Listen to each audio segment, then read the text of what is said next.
What's happening? What's happening with it? Yeah. Y'all already know what it is. You tuned in to another episode of Everything Boxing. There you go, talking that boxing again. What's up with everybody? Yeah. You know, we had some things transpire this weekend. We got to definitely cook on a hell of a fight this weekend. Hell of a fight.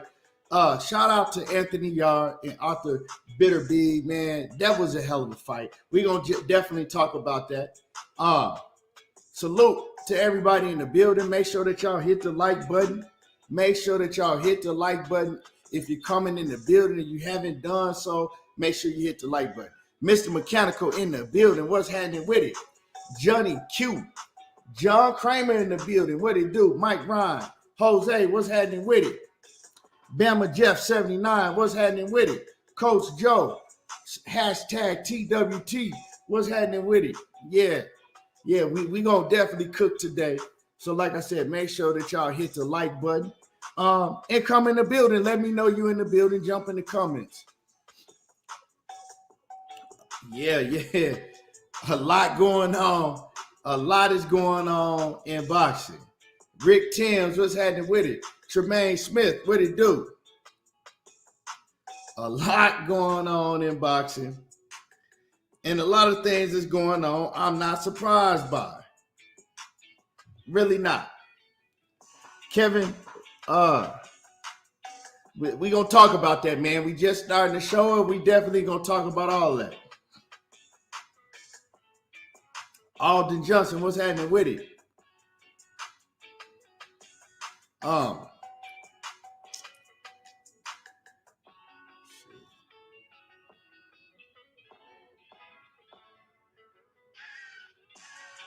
I'm hearing that Devin Haney and Vasil Lomachenko, they having problems getting that fight done. We're gonna talk a little bit about that too.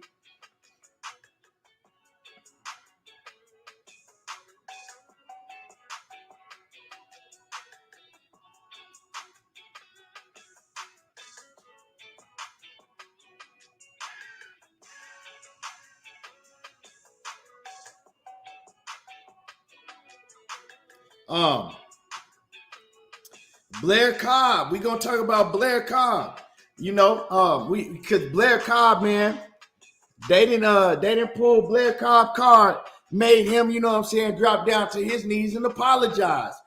They made Blair Cobb drop down to his knees and apologize to Virgil Ortiz.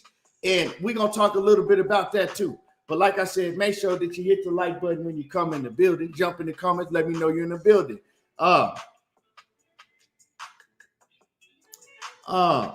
My man, let me see. Dank Father, what's happening with it? Jerome King. Ash Nudie, what's happening with it?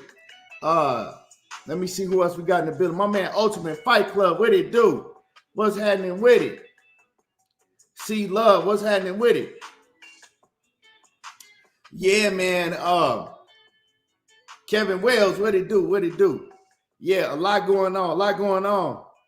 Football games last night, you know, hey, I was glad to see the 49ers. I was glad to see the 49ers lose, but I ain't gonna lie. I would have liked to see the 49ers lose, you know, at least with a quarterback.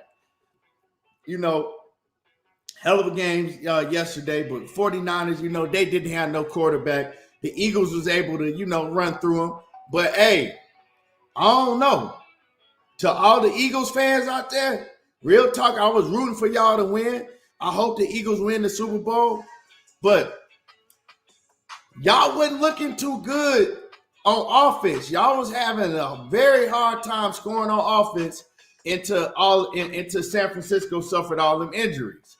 Before that, y'all came out looking good. You know what I'm saying? What was it, like the opening drive or y'all second drive? Y'all came out looking cool. But after that, y'all was struggling against the 49ers, real talk.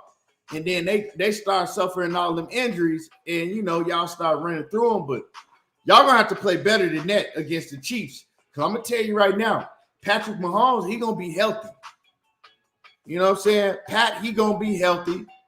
And it's going to be a totally different game playing against the Chiefs. But like I said, I'm rooting for the Eagles. Hope the Eagles win. Because, you know, let's just keep it 100. If the Eagles win, Jalen Hurts is going to be the first real black quarterback to win the Super Bowl since Doug Williams in 1988. Yeah, I said it.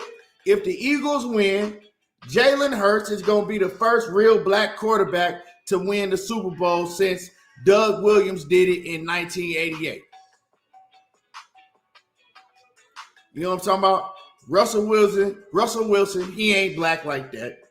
Motherfucking Pat Mahomes, I'm sorry, but he ain't black. You know what I'm talking about? Colin Kaepernick almost got it, but shit, he didn't, you know what I'm saying? The Ravens took that one. So yeah, that's why I'm rooting. That's why I'm rooting for the Eagles, you know, because yeah, you know, shit. Everybody gonna root for their own people. If a Mexican get in the Super Bowl, he quarterback, all the Mexicans gonna root for him.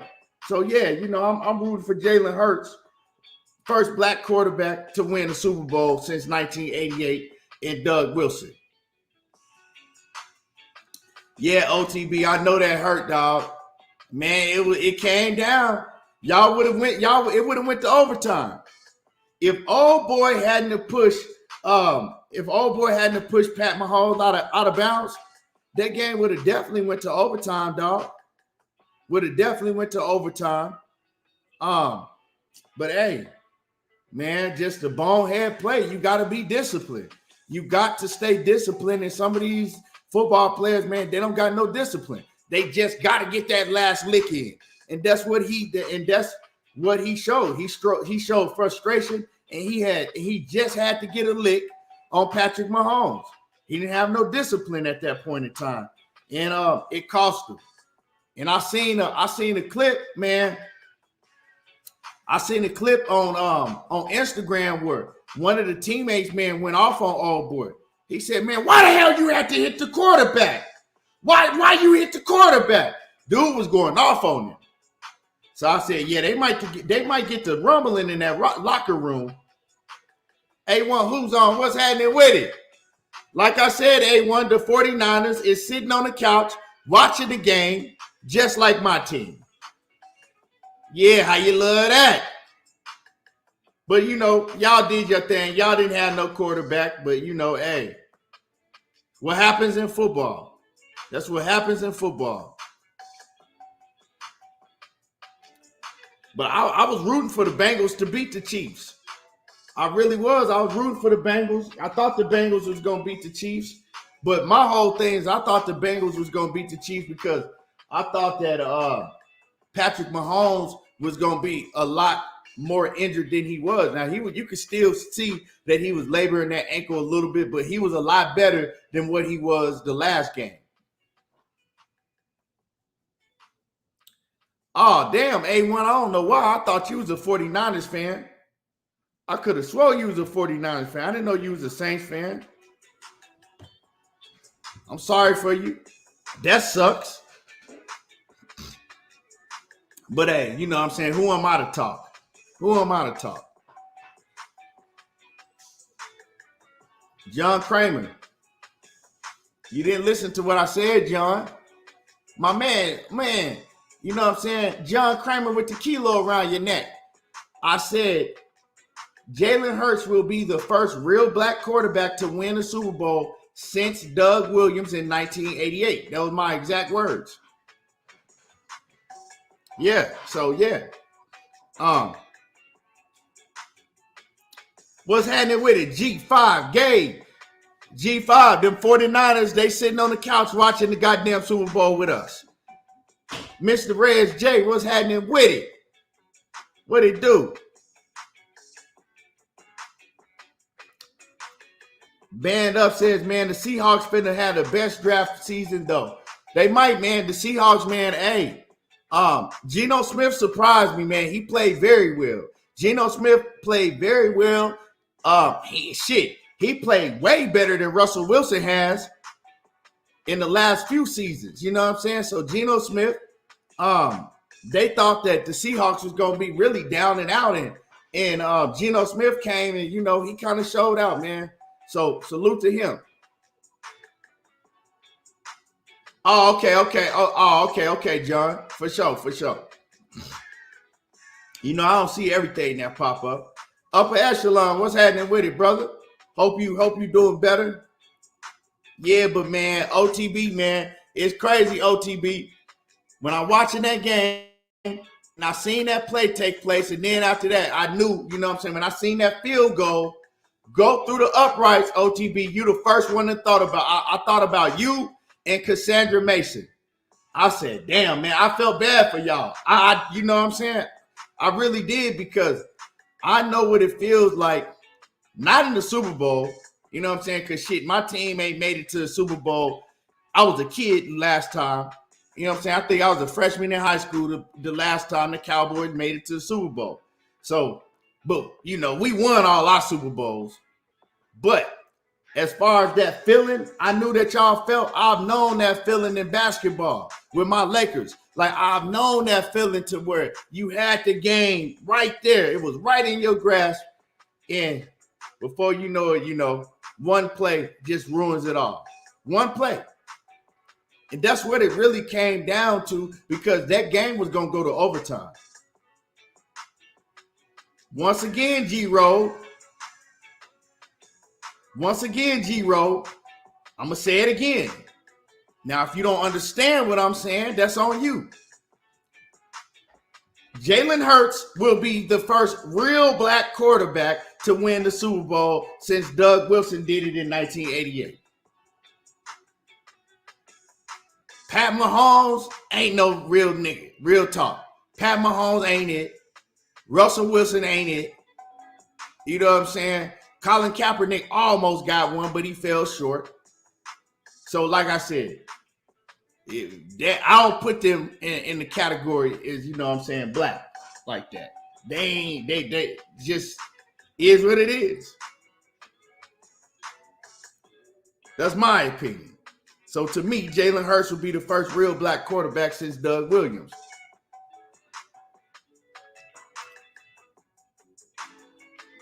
You know what I'm saying? But anyway, I said what I said. But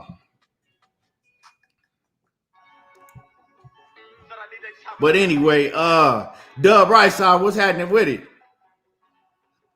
I'm not talking about being mixed, dog. If you mix, you still black. I'm not talking about if they mixed or not. See, y'all on some old other shit.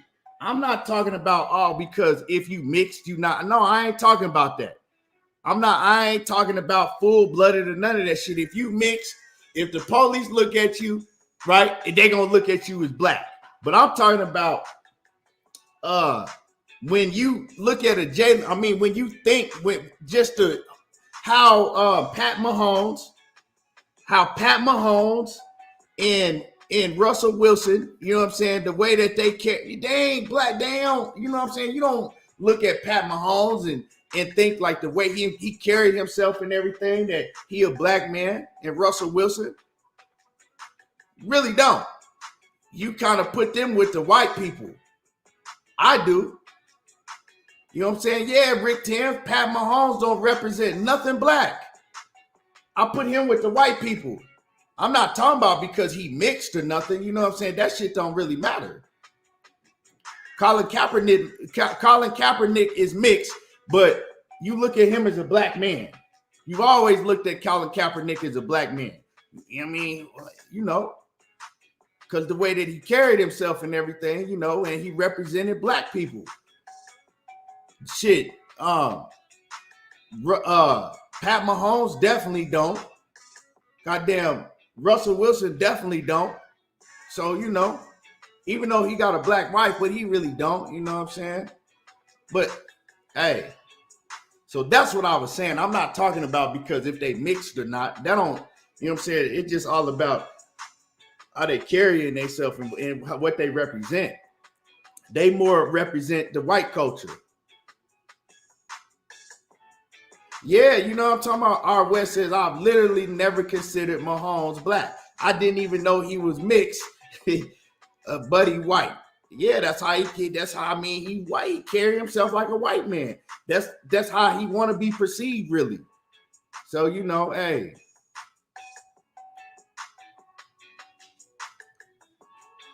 And Russell Wilson, he like OJ, you know what I'm saying? I'm not black, I'm Russell Wilson. But hey. So yeah, shout out to Jermaine Bean. Bro, I said to win the Super Bowl, not to go to a Super Bowl. I said to win the Super Bowl. Like I once again, I said Colin Kaepernick made it to the Super Bowl. He's black, but he didn't win the Super Bowl. Right? Cam Newton made it to the Super Bowl, but he didn't win the Super Bowl. I said I am rooting for Jalen Hurts because if he wins, he's going to be the first real black quarterback to win the Super Bowl since Doug Williams in 1988. That's what I said. I mean, I don't know what part of that y'all didn't hear. I ain't talking about making it to the Super Bowl. I'm talking about winning it.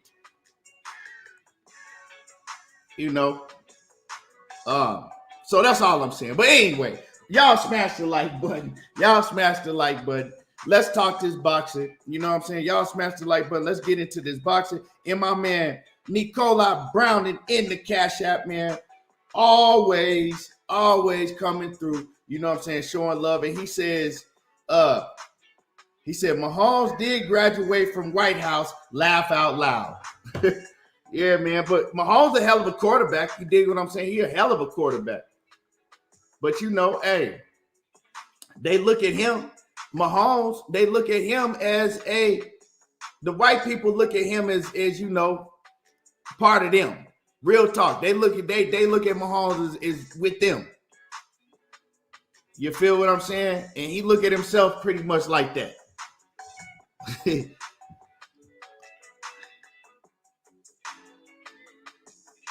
Mark Nash says, I need you on the episode about race relations. Oh, man, I'm with it. You know what I'm saying?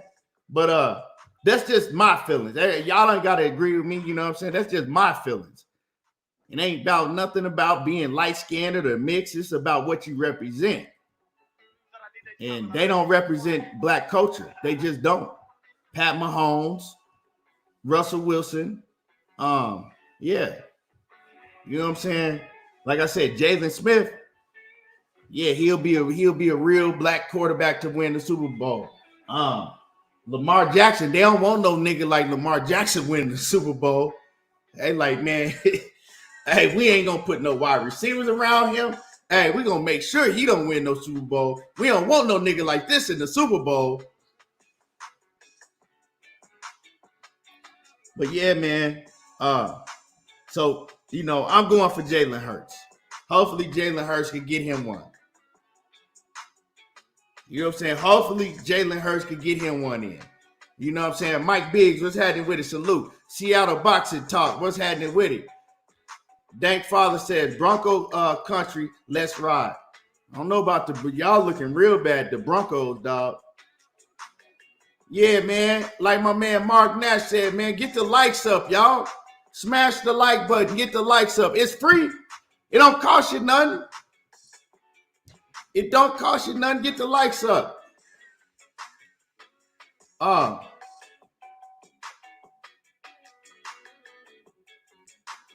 it don't cost you nothing. But yeah, man, let's get into it. Let's get into it, man. This weekend, man,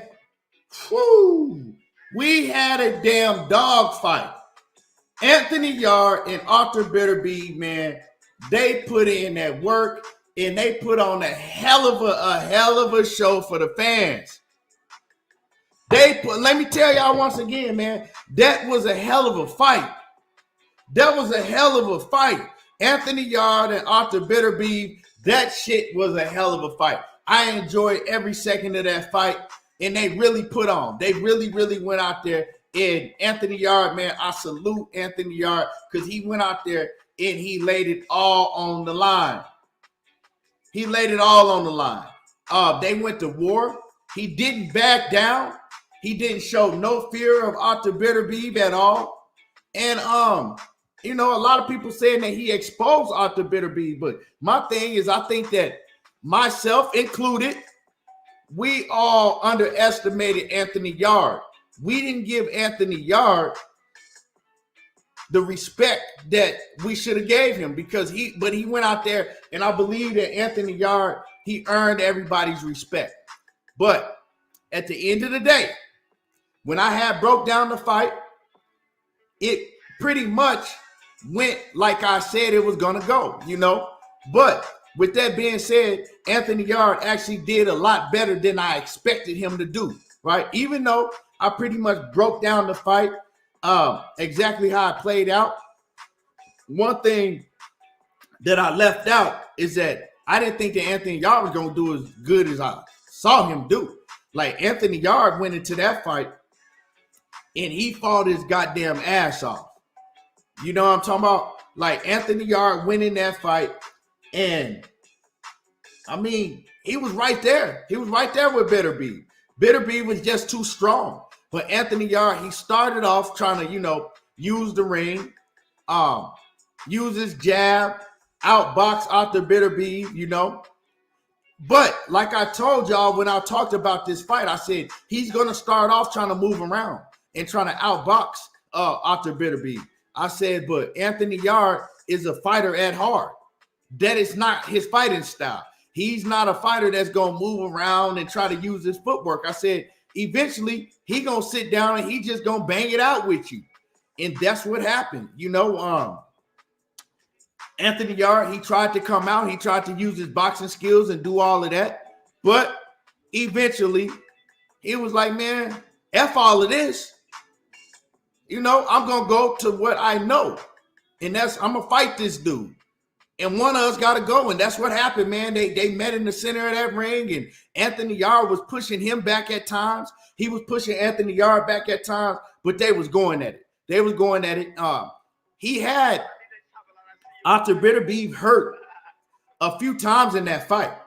Whether Beterbiev admitted or not, Anthony Yarde had him hurt a few times in that fight. You know what I'm saying? He had him hurt, but you can't.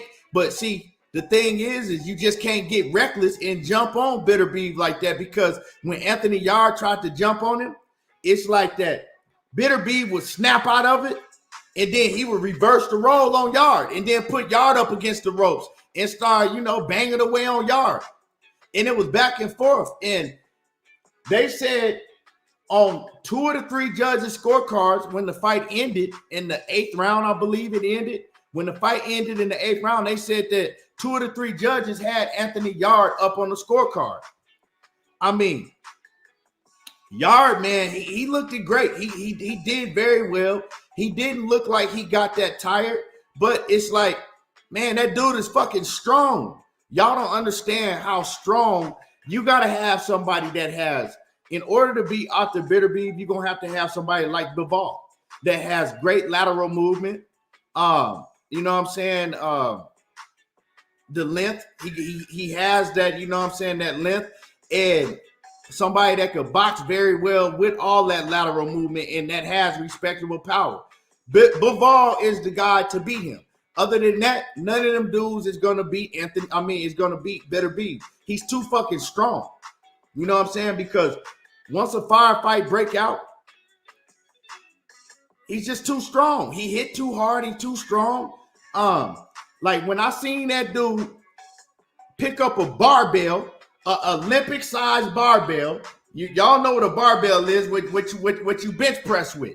The Olympic-sized barbell, the big ass one. He had that shit in his hand, and he was doing like that, doing forearm exercises, rolling that bitch all the way in his hand, and then tossing it around and catching it with one hand. If y'all don't understand how strong you have to be to do some shit like that, like Ultimate Fight Club, let everybody know how strong you gotta be to do some shit like that. Because Ultimate Fight Club, he a strong ass dude. Personal trainer, he's strong as a motherfucking ox. But let everybody know how strong you gotta be to do what Artur Beterbiev does in his training regimen. Like a dude like that is strong as fuck. You don't want to be getting hit by. And Anthony Yarde, You know, hey, he fought his ass off, but he eventually got stopped. And it was on pure, strength and power and punch accuracy.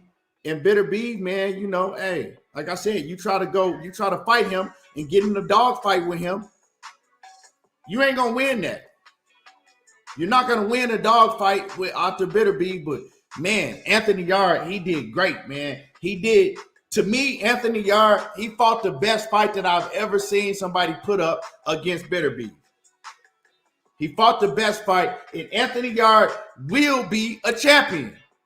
Now, y'all hit the like button and salute to everybody. Salute to the Queen Sheena in the building, the Queen Aisha in the building, and the Queen Cassandra Mason. Cassandra, I really felt for you last night. I know that loss hurt. All jokes aside, I really, really felt bad because I thought about you and OTB, and I was like, man, that shit, I know that shit hurt. Foxy Brown, the Queen Foxy Brown in the building. What's going on with it, Queen? And so back to boxing, yeah, man. Anthony Yarde, right? He needs to get another chance because look at the fighters that Anthony Yarde has lost to. Kovalev and Beterbiev, and then he lost to that other dude, but he was going through a lot, and he came back and avenged that loss with a knockout win. And my man Ultraman says, I'm not surprised by Bud, but I am by his fans. He caps and they cap even harder. Salute ETB and salute Ultraman, man. I appreciate that. We definitely gonna get on that. Jay Chestnut, I see you in the building. What it do? Jose, what's happening with it? Ultimate Fight Club says, hell yeah, Yarde will definitely get a belt. He showed he showed he hella strong. His conditioning was way better. Yeah, man. That's what I liked. That's what I like. His conditioning was on point. His conditioning was definitely on point, man. And as far as Anthony Yarde, I'm having this conversation with Money. And y'all know Money, he loved Canelo Alvarez. And I told Money, I said, hey, I got Anthony Yarde beating Canelo.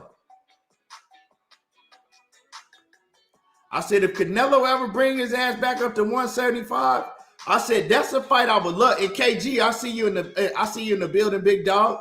That's a fight that I would love to see is Anthony Yarde versus Canelo. Now, we'll probably never see the fight, but I think Anthony Yarde will beat Canelo Alvarez. I think Anthony Yarde will beat his ass. Real talk. And that's just not me saying that shit because hating on Canelo.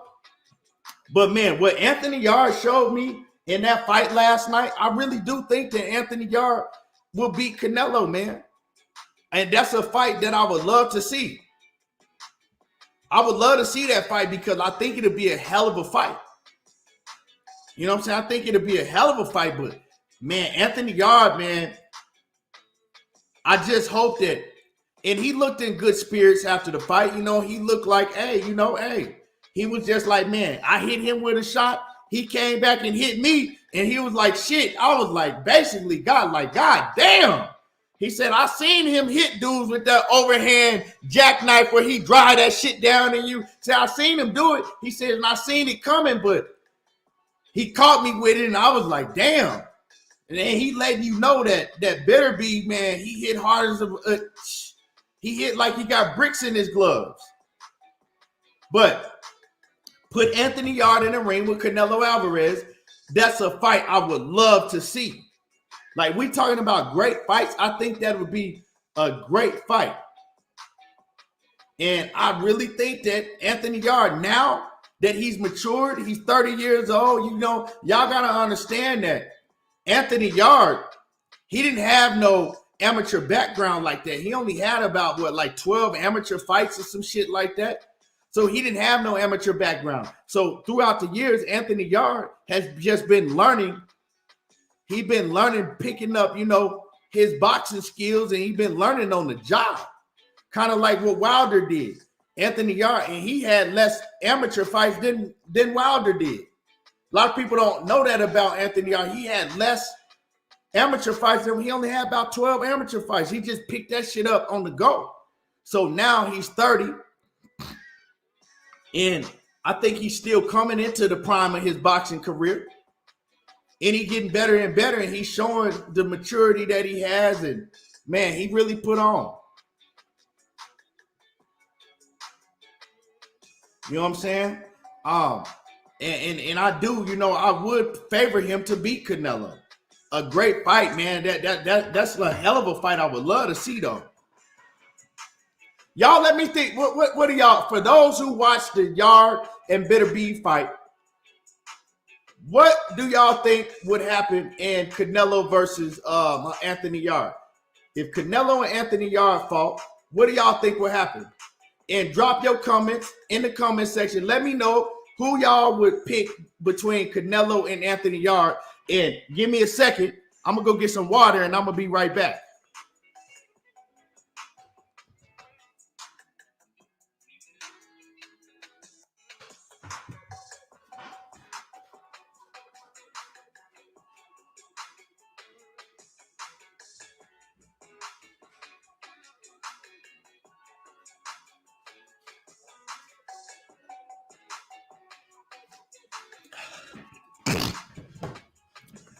All right, we back. Let's see.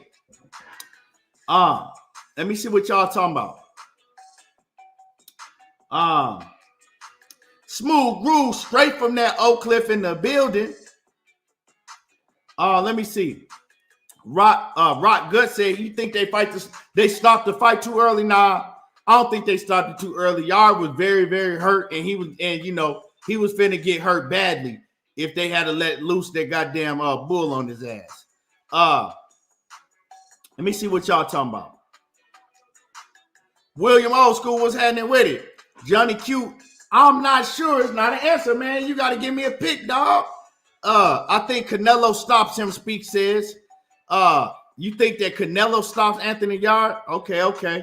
Let me see. Manny says, let me see. Zorro versus Yarde more really. He'll beat the shit out of Zorro. Anthony Yarde beat the shit out of Zorro. That's a good fight though. I like that fight. Rick Tam says Yarde will stop Canelo. Let me see. Rock Gut says Canelo gets hurt. Simmons says Canelo got a good ass chance, so I don't know. That's tough. Yeah, I don't see Yarde stopping Canelo because, like my man said, Canelo got a good ass chance. Successful Hustler says Yarde got a lot better, but Beterbiev is 38. You got to get him out of there. That wasn't a easy fight though. But Beterbiev, he's 38, but he don't have a lot of fights in a professional game. So he don't have like that wear and tear on his body. He was just in the amateurs for a long ass time. And he only was fighting like once a year. Jerome King says, I think Yarde will stop him late. Yeah, I don't know about the stoppage because, Canelo got that chin like that, man. But only way you really stop Canelo is if Canelo just get gassed out and he just on the ropes and you just beating on him because he's too tired. And I really don't see that happening.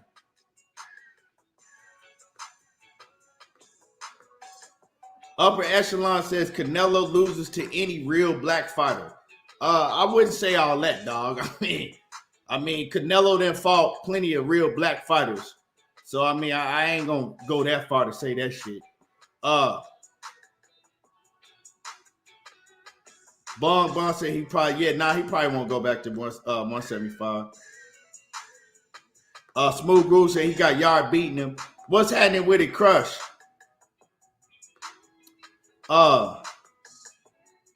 OTB said he got Canelo, but it'll be close. Johnny Q said he got Canelo.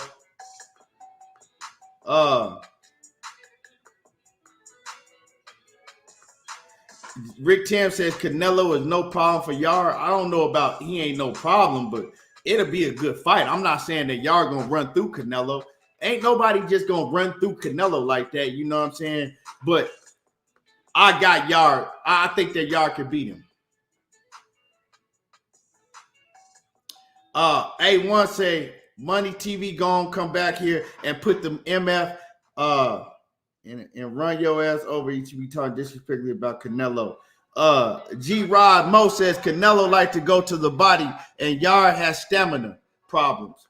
But Yarde looked, like I said, if you watch the fight, man, Yarde, his stamina looked a lot better in this fight. He didn't really get tired like that. He got hurt. Them damn brick shots he was getting hit with, but man, Yarde looked good. Manny said they both lack stamina, experience to Canelo, power to Yarde. Okay. William Old School said Yarde outboxes Canelo and gets a decision with the right judges. I can see that.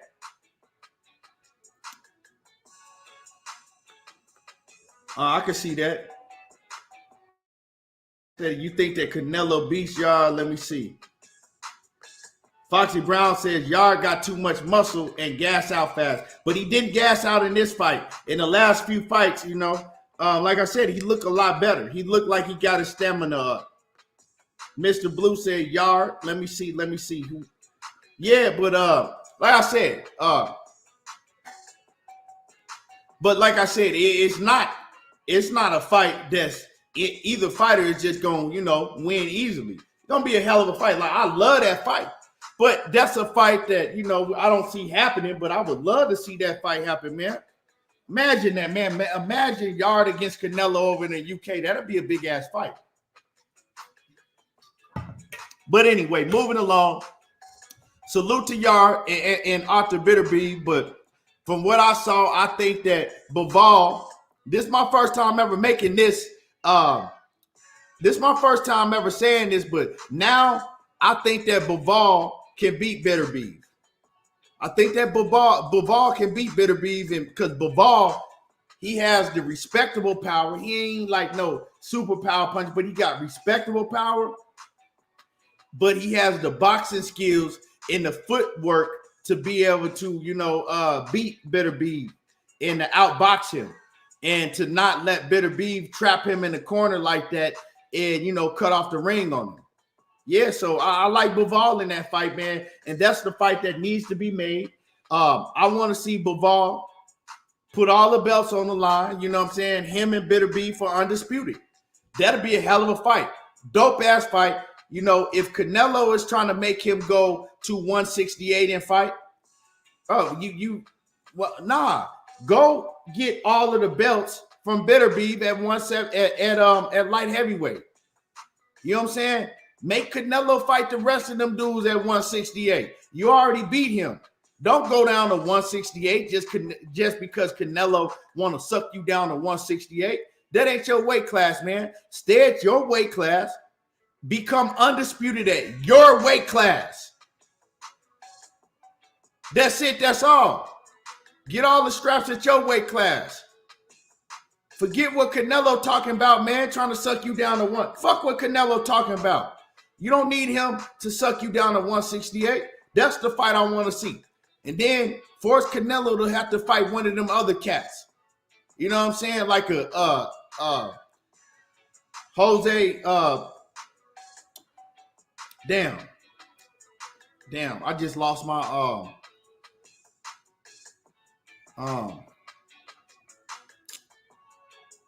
damn. I just lost my whole train of thought. But yeah, force Canelo to fight, you know what I'm saying? Some of them killers at 168 that people been wanting to see him fight. Yeah. David Benavidez. There you go. You know what I'm saying? One of my favorite fighters, and I couldn't even think of his name. I said Jose, and then I couldn't even think of the last name. Yeah, David Benavidez. Make him go fight. If David Benavidez beat Caleb Plant, make him go to 168 and fight David Benavidez, man. Don't let him suck you down to 168 when you got undisputed at 175, your weight class, sitting right there waiting for you. A fight that everybody been wanting to see. You know what I'm saying? Artur Beterbiev is already 38 years old. That fight don't need to wait no longer. That's a fight that needs to happen now. Next. It does not need to wait any longer. Artur Beterbiev and Bivol need to fight next. Straight up and down. And then if Canelo still got all the belts at 168, if you decide that you want to go down to 168 and fight Canelo for undisputed at 168 and do something that we never seen done, a fighter go from 175, get all the belts, and then go to 168 and fight Canelo and have a chance at snatching all the belts down there and be undisputed in 2 weight classes and do it that way? Ain't nobody never seen that. So why wouldn't you do that? You know? So that's what I want to see. Diana, salute to you, Queen. I see you in the building. But yeah, so y'all smash my like button. Y'all, Manny said 168 belongs to Morrell. Well, I would love to see David Benavidez and Morrell fight at 168. But like I said, I'm not going to count Caleb Plant out. I got Caleb Plant, you know what I'm saying? I got David Benavidez beating Caleb Plant. I'm not going to count him out. But we're going to see. We're going to see. You know what I'm saying? We're going to see because, hey, Caleb Plant, he's the real deal. Whether y'all like Caleb Plant or not, Caleb Plant can fight. Can box his ass off. He the real deal. So, man, I can't wait to this David Benavidez and Caleb Plant fight. I can't wait for this fight to happen because it's going to be epic, man. This is going to be epic. When they have the press conference, it's going to be epic. Everything about David Benavidez and Caleb Plant is going, and that's a fight. That's a fight I got to pull up to. That's a fight I definitely got to pull up to. G5 Gabe says, I got Plant. You got Plant over Benavidez? Okay. I ain't mad at you, dog. Like I said, man, both of those fighters are 2 of my favorite fighters. I've always said whenever they fought each other, I was just going to sit back and I'm going to be a fan that night. I'm not betting on neither one of those fighters or none of that. I'm just going to be a fan and may the best man win. But that's a fight that I got to pull up and see, man. I've been wanting to see. Y'all don't understand, man. I've been wanting to see that fight since probably since before Caleb Plant won his belt. Since before Caleb Plant won the IBF title. I think he won the IBF title. Was it 2018? When did Caleb Plant? Let me look and see when Caleb Plant. But I want to see them fight before that. Let me see. 2019. So he won it in the beginning of 2019. So I really been wanting to see Caleb Plant and David Benavidez fight since probably 2018. 2018, I've been wanting to see him fight. So 19, 20, 21, 22, 23, about 5 years. So about 5 years. And y'all hit the like button. You know, do me a favor. You're in the building. It's free. Hit the like button. Smash the like button. Smash on my like button.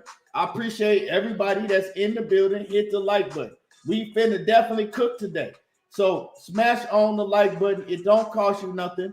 And drop $1 in the super chat to refresh the super chat. Drop $1 in my super chat and refresh the super chat.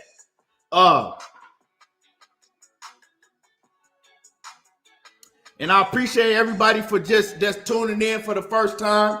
Appreciate everybody that's tuning in for the first time. But yeah, hit the like button. Smash on the like button. But yeah, definitely great fights we got coming up.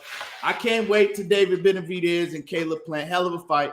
And, you know, hey, we might end up seeing Caleb Plant. See, we might end up seeing if Caleb Plant beats David Benavidez, we probably might end up seeing a rematch with Caleb Plant and Canelo Alvarez. And I'm going to say something that a lot of people probably won't agree with, but that's okay. That's okay.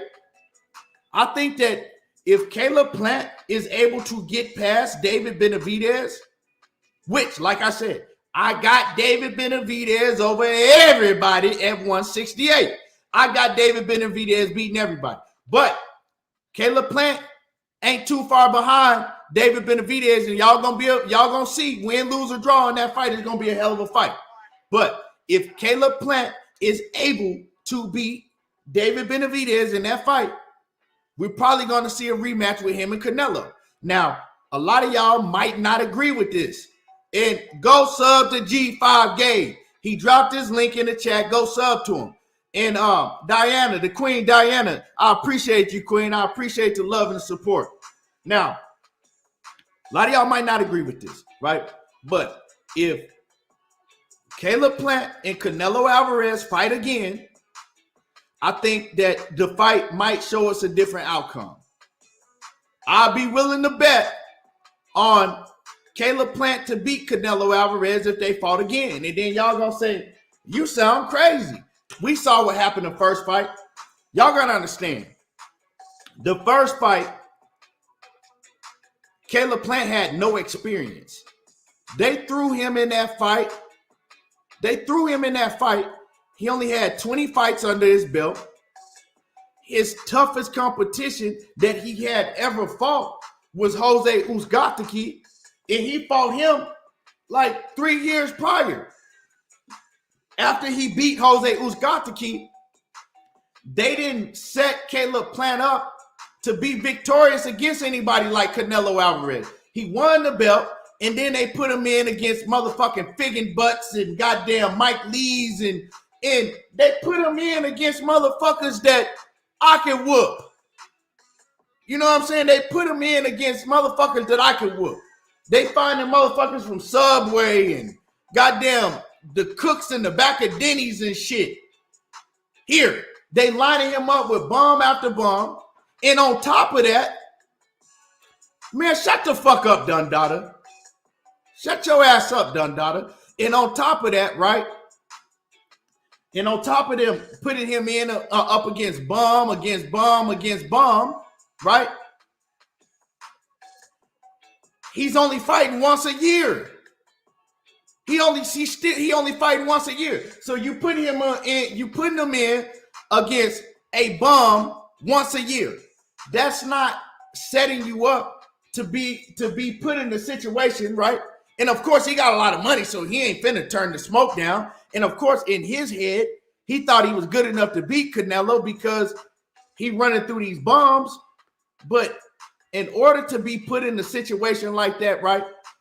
You on pay-per-view. I think the pay-per-view did 700 and something thousand. You in front of 20,000 people in the packed fucking arena. You got all the Mexican fans yelling at you, you know what I'm saying, throwing shit at you, booing you, all that type of shit. You got a big ass fucking lead up to the fight. All of this stuff that you've never dealt with. You never experienced nothing on this level, nothing even close. And then one day you wake up and they just throw you in it.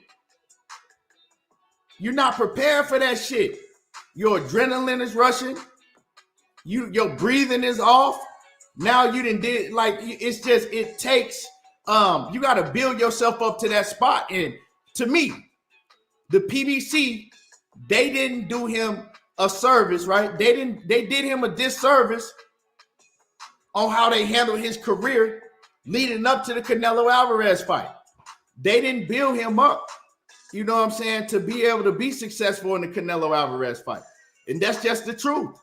It's the truth. You see, you like look at David Benavidez, right? David Benavidez is going in against Caleb Plant in a pay-per-view fight, giving him that experience to now, if he get past Caleb Plant, he got the experience to go in there with a Canelo Alvarez. He's been in a big pay-per-view event. He's done all of that. Caleb Plant had never experienced none of that shit. So this time, if he does get past David Benavidez, which, like I said, once again, I'm picking David Benavidez to win. But if he does get past David Benavidez, I probably would pick Caleb Plant to beat Canelo. Different, you got the experience under your hand now. You know that you got to be in better shape. You got a much better trainer. You went Breadman. Before you admitted that you really didn't even spar like that. And Breadman said that man sparred very, very little in training camp. So now he got you sparring to get your stamina up and all of that stuff. So I think that we're going to see a better fight. And especially you beat David Benavidez, you go in, can't nobody tell you shit. Your confidence is through the roof. So, I wouldn't mind seeing that fight either, and that's probably what we will see if he get past David Benavidez. But let me get these super chats that I missed. Let me see. Let me see what we got. My man David Lane. with that super chat refresh. I appreciate you. My man Sid Jappy in the building. What's happening with it?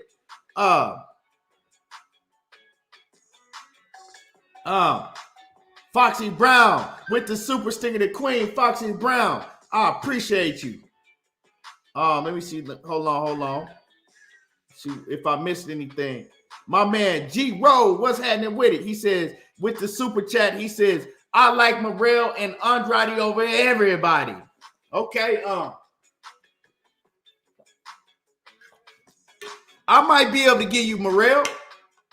And of course, these are your opinions, you know, and salute to my guy. But Andrade, man, I think Andrade's time has passed, dog. I don't see Andrade beating Canelo.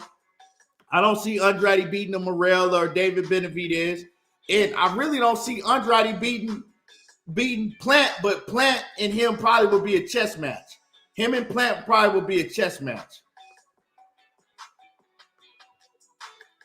But you know, I probably would favor Caleb Plant, you know. Upper Echelon said Canelo and Plant did 800K.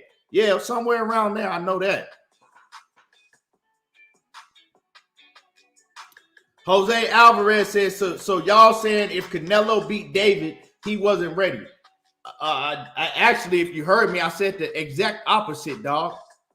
I said that if David Benavidez goes into a fight with Canelo Alvarez after fighting Caleb Plant, that means that he has the experience now because he's been in a big live event like that on pay-per-view. And yeah, that they're setting him up. They're getting him ready for a fight like that. That means that he would be ready. I don't know where you got he wouldn't be ready from.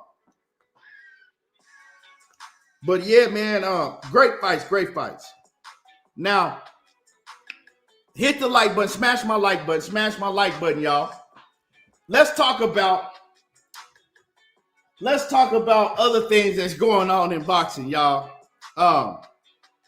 And my man, my man in the Cash App, he said, hey, you crazy as hell. My man John, he said, in the Cash App, man, I appreciate you. He says, I just got off the phone with EJ Lawyers. If y'all don't know what he's talking about, hey, man, you crazy as hell. Yeah, you know, he just got done talking to EJ Lawyers. But check this out. So, Alexis Rocha, right? It's been a whole, what's happening with it, Knockout? It's been a whole lot of rumors that was going around saying Terence Crawford might fight Alexis Rocha next. Terence Crawford might fight Alexis Rocha next. And honestly, man, I really didn't pay it any attention. I'm going to tell y'all really the truth. I ain't really paid no attention because I'm like, man, Terence Crawford, like, that would be right up his alley, but he know better than to come from goddamn David I've been sneezing and then fight Alexis Rocha. I said he got to know better. So I didn't speak on it. I didn't pay no attention. But then once I saw that picture, right? Once I saw Terence Crawford with Oscar De La Hoya and goddamn Bernard Hopkins at Golden Boy headquarters, and I read the caption, I said, this nigga is finna go fight Alexis Rocha. And you know what? I said, I'm not surprised. Now, before we get into that, let's talk about Alexis Rocha. You know what I'm saying? Let's talk about Rocha. So, he goes in against an African fighter. I forget the guy's name. He goes in against an African fighter that takes the fight on like 6 days' notice. African fighter that was in the ring takes the fight on 6 days' notice, right? Also, that African fighter, he had never fought nobody. Like, he was, 39 years old. And his biggest payday was $1,000, they said. So the African fighter, George Ashley is his name. And I appreciate that, y'all. the African fighter George Ashley that Alexis Rocha fought, that took the fight, stepped in and took the fight on 6 days' notice, right?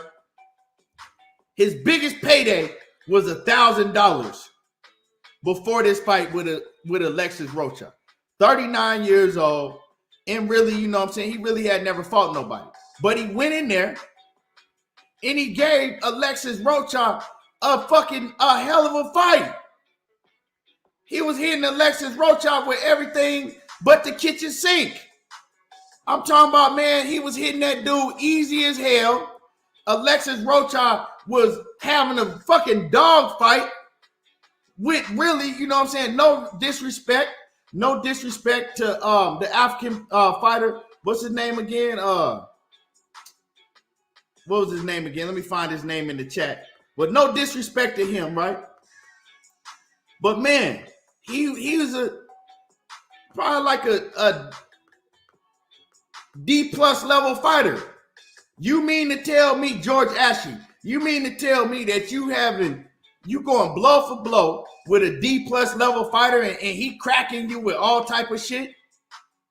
And then, right, after you get the knockout, which you were supposed to get the knockout a lot earlier and a lot easier than what you did, right? After you get the knockout, you get on the fucking mic and you got a nerve enough to talk shit like you did something. This dude was talking big shit like he just the best welterweight in the division. Like he really, really did something. I said, man, if they don't get this goddamn sorry ass dude and take the microphone with him and have his ass go back in the fucking dressing room and grab his paycheck and get checked by the doctors and get his ass up out of this camera. First of all, Alexis Rocha is a C-level opponent, right? The perfect level of competition, right up Terence Crawford's alley. G. Rose said the guy came from 130 pounds. Okay. He came from 130 pounds and had never fought in the U.S. But yeah, this shit don't surprise me. What did Nate Diaz say? I'm not surprised, bitches. Yeah, it don't surprise me that Terence Crawford now is over trying to strike a deal with motherfucking Golden Boy Promotions to fight Alexis Rocha. Another C-level opponent, another tune-up. That's all Terence Crawford do is take tune-up out. Bro, why are you at this stage in your career? People talking about Errol Spence. Errol Spence is fighting killer after killer after killer. And you mean to tell me you go from David I've been sneezing to Alexis Rocha? I don't even smoke Rochas. I don't smoke the roach and I don't pop a Rocha. Come on, man. You going to fight Alexis Rocha and you just got done fighting David I've been sneezing. And you got a nerve enough to talk about somebody is ducking you. Like, for real, y'all check this out. He has the nerve enough to talk about somebody is ducking him. Bro, look who you fighting. And then let's talk about who's really ducking. Let's talk about who's really ducking, right?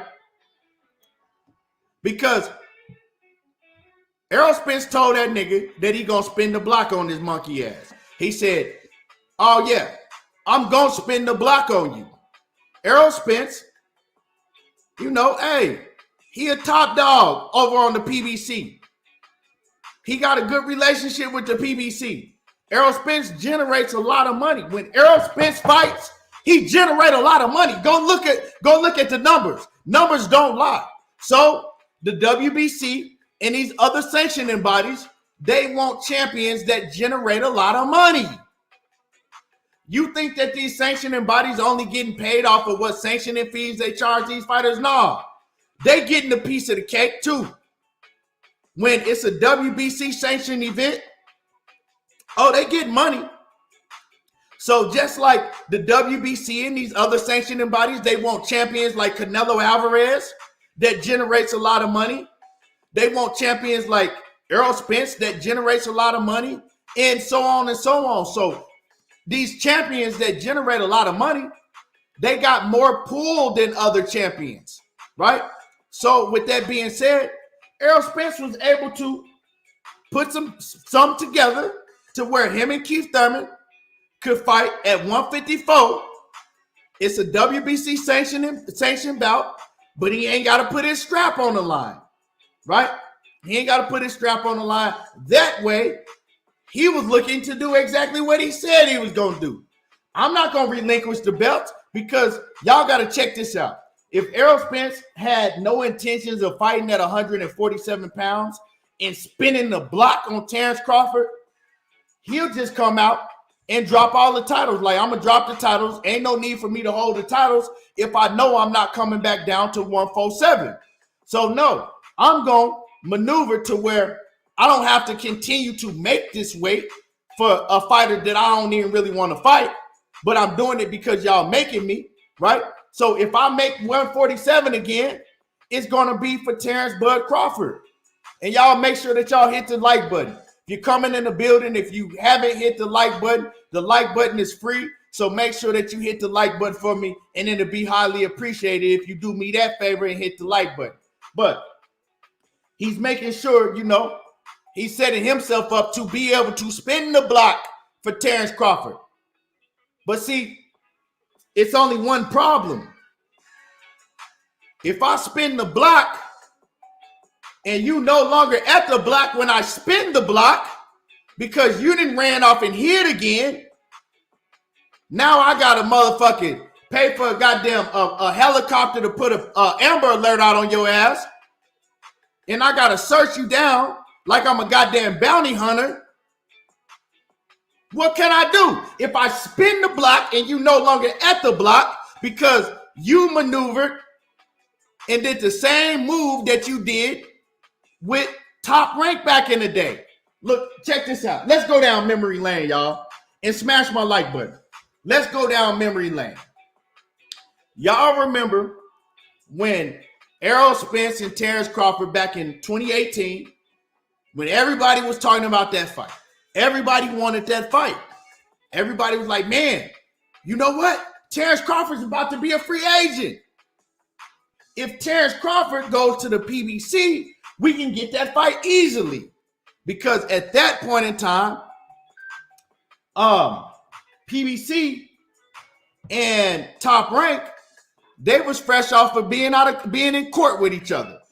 A lot of people don't even know or may have forgot that a little bit before that, Top Rank, along with Golden Boy Promotions, but Oscar De La Hoya and Golden Boy Promotions, they were leading the lawsuit against Al Heyman. Top Rank was in it, along with Golden Boy Promotions. They had sued the PBC and Al Heyman. So at that point in time, we knew that they wasn't really doing no business together. This is before Tyson Fury and Deontay Wilder's first fight, right? And y'all got to understand, Tyson Fury and see, a lot of people don't know shit about boxing. They just like to talk. Tyson Fury and Deontay Wilder's first fight wasn't even with Top Rank in PBC. Tyson Fury was under Frank Warren. So Top Rank had nothing to do with the first fight with Wilder and Tyson. Top Rank had nothing to do with the first fight with Wilder and Fury. So, for those who don't know, for those of y'all who might come in and say, oh man, they got the fight done with Wilder and Fury. No, nah. Top Rank and the PBC, they didn't work together until 2020, 2 years after.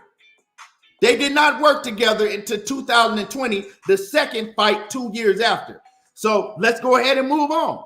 So at that point in time, Bud Crawford became a free agent. Everybody was like, okay, shit. He talking about all this Errol Spence shit. All the fighters is at PBC. Damn, Bud a free agent. We waiting for Bud to sign with the PBC. We are waiting for him to sign with the PBC. But what does Bud Crawford do? Nope. He signs back with Top Rank a company that's no longer that's not doing business with the PBC at that point in time because they fresh off a lawsuit. So at that point in time, Bud Crawford, he went over there and hid behind the Top Rank banner because he knew they weren't doing business together at that time. Once again, when Bud re-signed with Top Rank, he knew that Top Rank and the PBC were not doing business together at that time. They weren't. They didn't do business together until 2020 in the big fight with Tyson Fury and Wilder. Now, years later, a whole nother campaign that they ran with Bud Crawford. Everybody's scared of him, and Errol Spence is ducking him. Years later, he finally gets out of the Top Rank contract. Right? You have nothing holding you back. You a free agent. You running around talking about you your own boss and you making boss moves, and Errol Spence ain't doing that because you a boss. You sit down at the table. You know what I'm saying? They give you contract after contract. You lie to everybody and say you agreed to everything, and then you duck out the back door. He says, Errol Spence says, you know what? That's all right. I'm going to still spin the block on this monkey ass. And what do you do? What do? You go and try to do business with Golden Boy Promotions. You make the same move that you made in 2018. Hide behind a company that you know the fight ain't going to get done with. If he signs with Golden Boy, looks like that's what he's trying to do. He know good so motherfucking well. Golden Boy, right? Al Heyman and goddamn motherfucking Golden Boy, Oscar De La Hoya, they not finna get that goddamn fight done. It ain't finna happen. It's not finna happen. A clear duck moves. Now, if we know if we know the timeline, we know the business. Y'all don't think that he don't know? Y'all don't think that he don't know the history with Al Heyman and goddamn Golden Boy Promotions? You still ain't seen him sign the Tank Davis contract. They still ain't signed the contract with Tank and Oscar. I mean, with Tank and motherfucking Ryan Garcia. We going on 2 weeks. They didn't have this contract for 2 weeks and they still ain't signed that. Ryan Garcia and Gervonta Davis have been talking about fighting each other since 2019 at least. And so you think that you're going to be, no, you don't. See, it's another way out. You go to Golden Boy. They run a whole campaign for you like everybody is afraid of you. You go over there and fight a bum. Well, I ain't going to call him a bum, but you go over there and fight another C-level fighter like Alexis Rocha. You pretend like that you want to fight Errol Spence, right? You pretend like you want to fight Errol Spence. They get on the DAZN and Golden Boy Network and say that Errol Spence is ducking you and he's hiding, and they want to make the fight, but the PBC and Errol Spence don't want to make the fight, and we get the same thing all over again. And then you got everybody still running around calling you pound for pound number one and saying that everybody's afraid of you. Bro, we see the play. We see what you're doing. He don't want no smoke. He don't want no smoke. Now, Oscar, look, check this out. See, I peeped everything. Listen to what Oscar said. Oscar said, well, we want to have Terence Crawford fight Alexis Rocha. So we're working on a deal with Alexis Rocha and then a Virgil Ortiz. And then we want to get him the Errol Spence fight. Nigga, ain't no motherfucking Errol Spence ain't waiting for you to fight Alexis Rocha and then fight Virgil Ortiz and then waiting around for you to fight. Ain't nobody doing that, dog. What is your problem? This dude is a duck. When are y'all going to just admit it and say, okay, we realize that he's doing everything he can, maneuvering his way so he don't have to fight Errol Spence. Every time this nigga's back up against the wall and people like, well, he ain't got nothing else. He ain't got nothing else to do but to fight Errol Spence. He finds a way out. This nigga don't trust Al Haymon, don't want to do business with Al Haymon, don't want to sign with the PBC, but you sign with Oscar De La Hoya? Bro, you go sign with Golden Boy Promotions after you seen what they did to the rep. And like I said, hey, I love all fighters. Mexican, black, white. If you can fight, you can fight. I don't have no problem with no people, right? But you see how Oscar De La Hoya treated his black fighters over on that roster. Ever since Richard Schaefer left and Golden Boy kind of went downhill, y'all saw how he would look what they did to Rashidi Ellis. Look how long, and Blair Cobb ain't shit, but look how long they had Blair Cobb sitting on the shelf before they finally start getting him some fights. And you mean to tell me you don't want to do business with Al Haymon, you don't trust Al Haymon, but you go to Golden Boy? Why would he go to Golden Boy, y'all? And y'all hit the like button, you know what I'm saying? I appreciate y'all in the building. Even the haters in the background, but hit the like button. But you go to Golden Boy, out of all promotional companies, you go to Golden Boy. Makes a lot of sense, because if you look at Golden Boy's 147-pound roster, who do you got? You only got one fighter over there, really. You only got one fighter that's worth some shit, and that's Virgil Ortiz. But see, the thing is, Virgil Ortiz got a huge fight with Stanionis. It ain't no giving that Virgil Ortiz can beat Stanionis. I don't know where y'all been at. I don't know if y'all been living under a rock or something, but Stanionis can fight. Now, me, myself, I do favor Virgil Ortiz over Stanionis, but that's not far from a 50-50 style fight. Stanionis can fight. So Virgil Ortiz may not even get past Stanionis. So if that happens, who else you got to worry about? Nothing. You got a clear path to looking like a complete monster, which, see, you want to look like, see, the thing with Terence Crawford is all smoke and mirrors. He wants to look like a monster. He wants to look like a motherfucking gorilla he want to look like a caged gorilla in the zoo, right? But he don't really want to do what it takes to really, really be one. You know what I'm saying? He wants to look like one. You know what I'm saying? He wants to look like just the king of the jungle. But he motherfucking picking off rabbits and shit. You know what I'm saying? He in the jungle picking off squirrels and shit. My man Knockout says he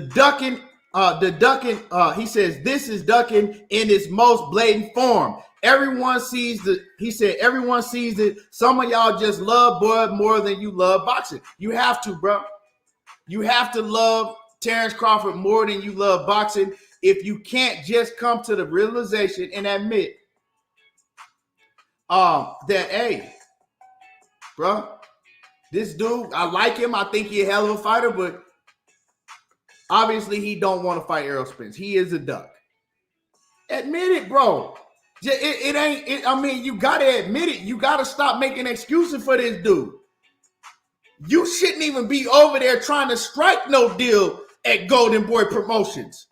And wait, I thought he was his own promoter. Why is Oscar De La Hoya saying that they talking about a 3-fight deal or something like that when you said that you was your own boss? What happened to Terence Bud Crawford Promotions? Man said he was his own boss.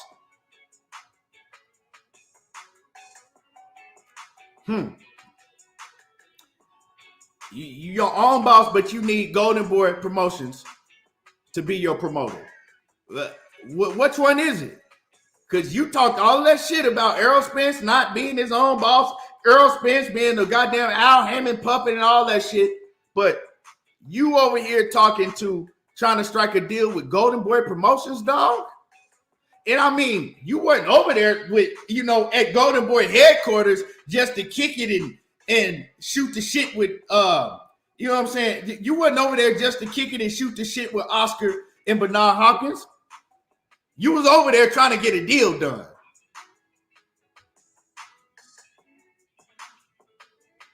My man John Kramer say Crawford went from a so-called boss to employee. Right, back to employee. My man D Free, what's happening with it? He says, how is he planning to sign a multi-fight deal when PBC offered him a multi-fight deal with EJ and Charlo? I mean, he don't want the smoke. He is that dude that he get on the phone, he talk all of that tough shit, that rah-rah shit on the phone, and then you see him in public, and the motherfucker see you from afar, and he run through the back door.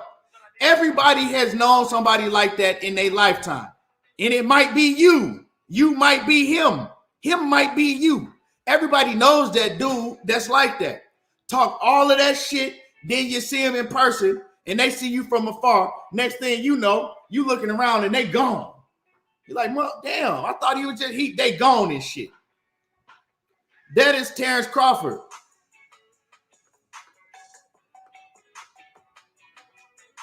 Oh, everybody know that dude that, you know what I'm saying? When he got another soft ass dude around him, he the biggest, toughest motherfucker in the world.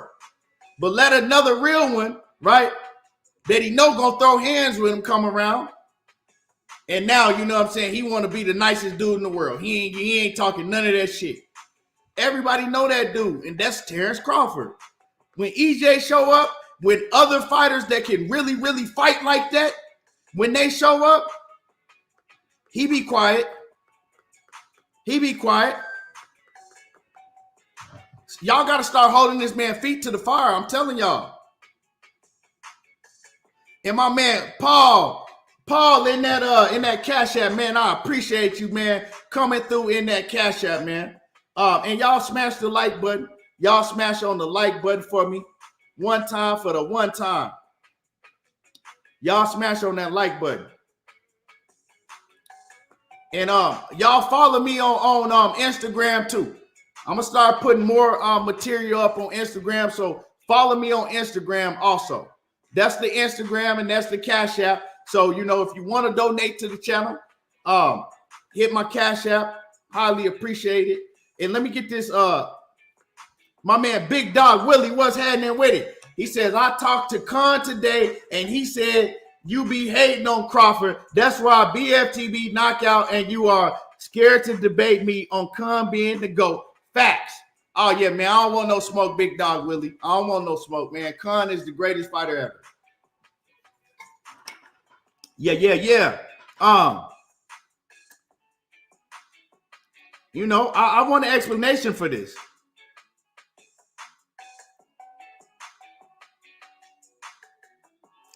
Okay, Akbar Brooks says, my analogy does not make no sense. Well, welcome to The Price is Right, Akbar Brooks.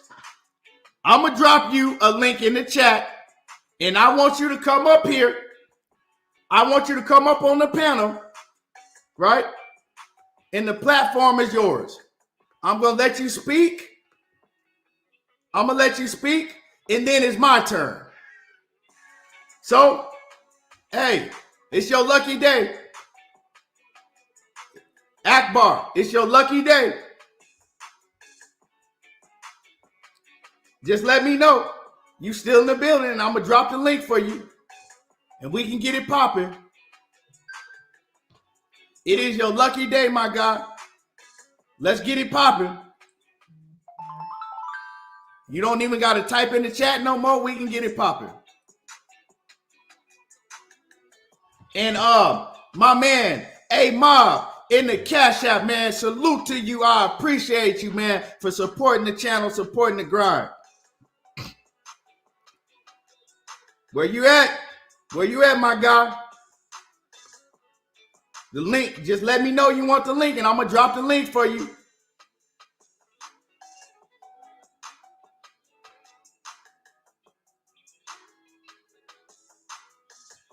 Fifth Island says, I'm not a Bud fan, but I think he's not signing to Golden Boy, but doing a partnership because he needs backing to negotiate with Heyman, a company that will help him understand everything. Well, if you feel that you need backing to negotiate with Al Heyman, let me tell you something, my man, Fifth Island. If that was the case, if he had half of a brain, he would know that going to Golden Boy Promotions and Oscar De La Hoya would be the last people that he should go to for that to happen. That's who you go to if you want to assure that the fight won't happen. Real talk. And see, people got to understand, man. People have to understand that a lot of people, right? A lot. Best video says Keon be capping, but bro, you in here every day. If I'm capping, why are you in here every day?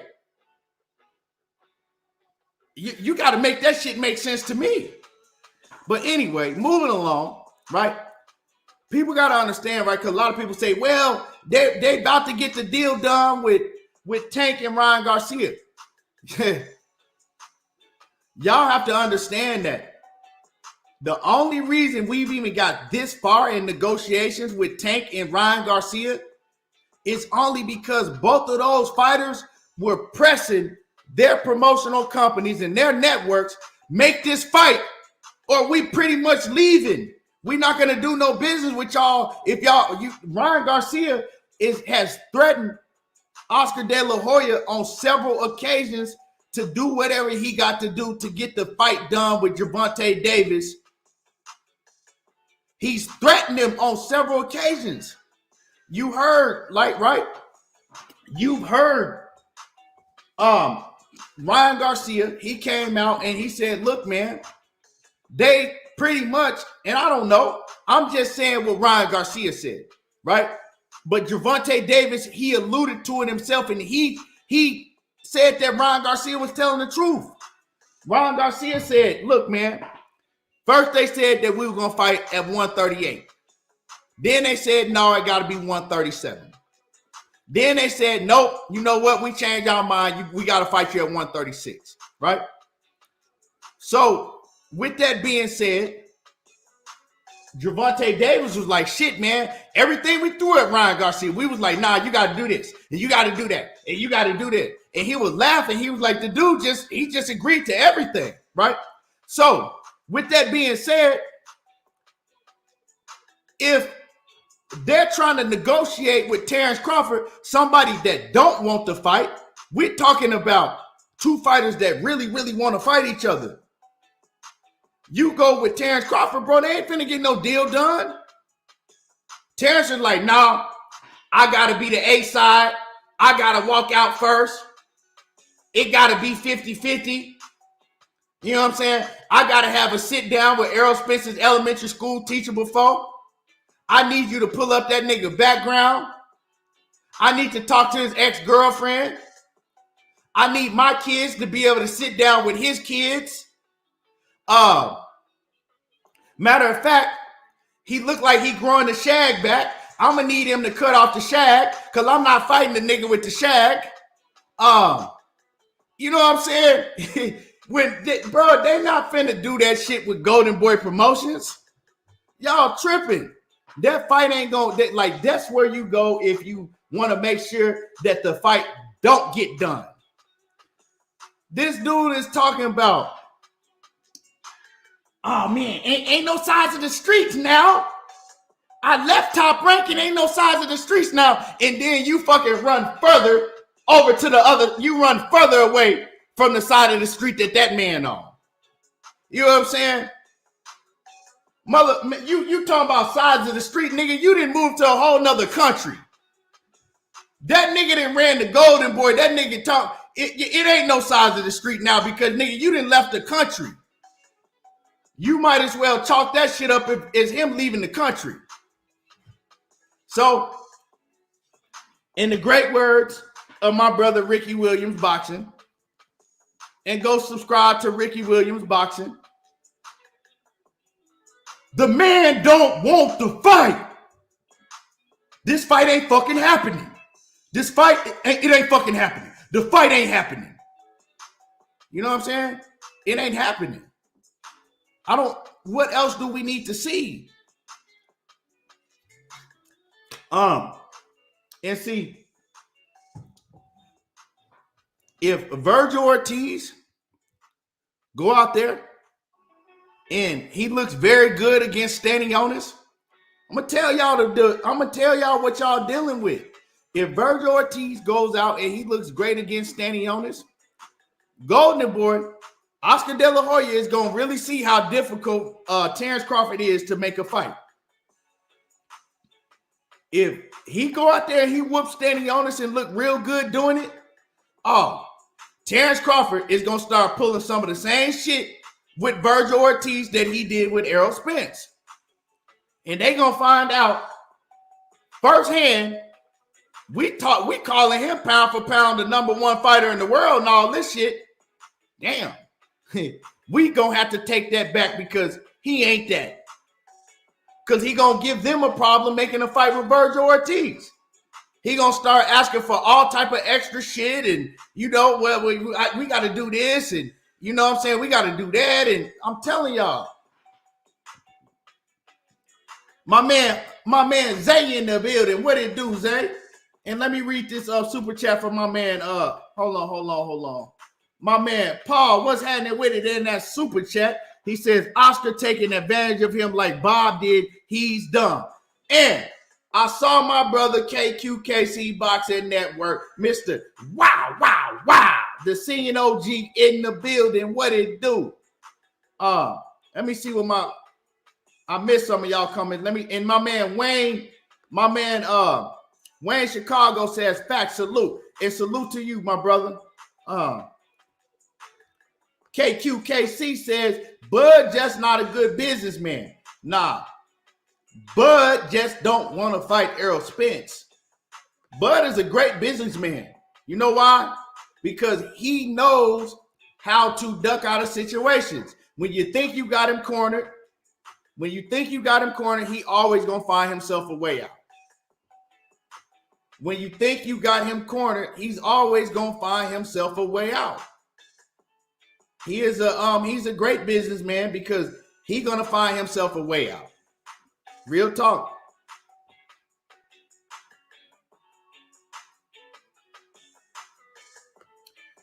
Real talk. I mean, you know, Bud Crawford is that motherfucker that you went to high school with, that everybody tell you like, man, remember, see, back in the day, man, right?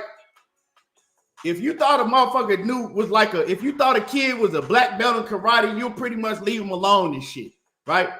So it was always that one kid that you went to school with, and they was like, man, we heard he did this and he did that, and he a black belt in karate. But you never seen him fight. But didn't nobody fuck with him because everybody told you that he was a black belt in karate and he was this, and everybody had these elaborate stories about what they heard that he did, but you never seen him fight. And y'all know what I'm talking about. That one kid that you never seen fight, but it was always, man, he did this, and man, he bashed this kid, and nobody never seen it, but it was just a myth that ran around. You never seen him fight, right? Bud Crawford is that guy. You never seen him fight another top-level opponent, but some reason they tell you, man, he beats everybody. Yeah, but everybody's scared of him. Bud is this, and Bud is that, and Bud is this, and Bud is that. But you ain't never seen him fight another top-level opponent. He never had to. And he'll go off. He'll retire, right? He'll retire. And they'll tell you, Bud this and Bud that, but you ain't never seen him fight. But you know, at the end of the day, he will retire. In 10, 15 years from now, nobody will care. Because when you say, man, let's pull up a great fight that he had, it ain't one. You can't, you know what I'm saying? People remember you by the fights that you had, by the memories that you made them remember, you know what I'm saying? By the fights that you had. What you gonna do? What you gonna go pull up with Bud? What you gonna go pull up? A lot of people may say Gamboa. Bro, ain't nobody 15 years from now pulling up a Bud Crawford and Gamboa to see a great fight. It ain't happening. So you're going to go into the Hall of Fame. You're going to retire with all those accolades, but you're going to be forgotten about, dog. You're going to be forgotten about. You didn't give the fans nothing memorable for them to go back and watch and want to watch 15, 20 years from now, 10 years from now. You know what I'm saying? Okay, Jay Swift, 15 years from now, when you want to go watch Bud Crawford fight, what fight you pulling up? What great fight are you going to go watch? I'll wait.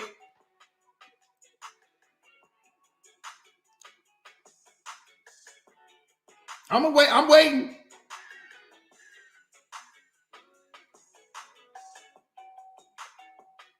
I'm waiting. What other great fighter that you gonna go pull up and watch him fight?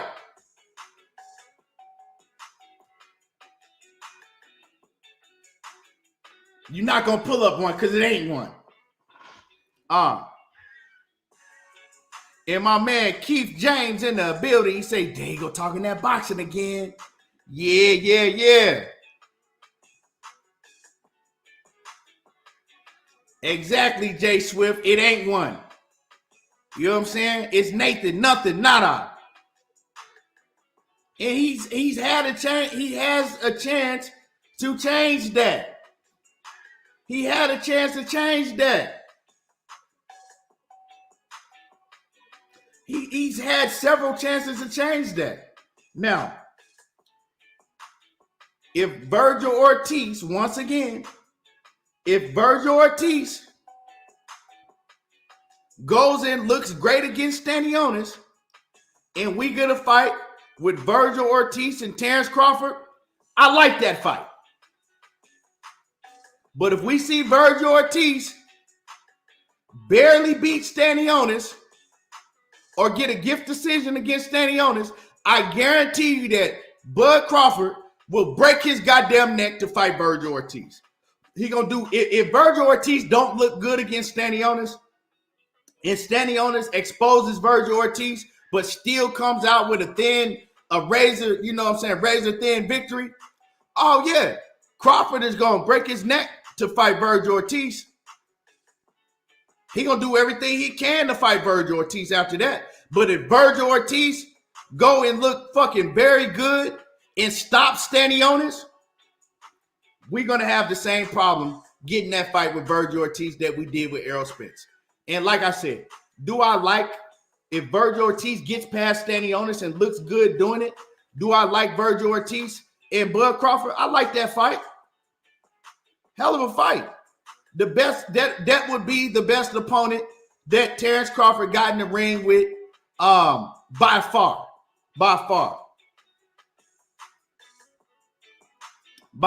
You know what I'm saying?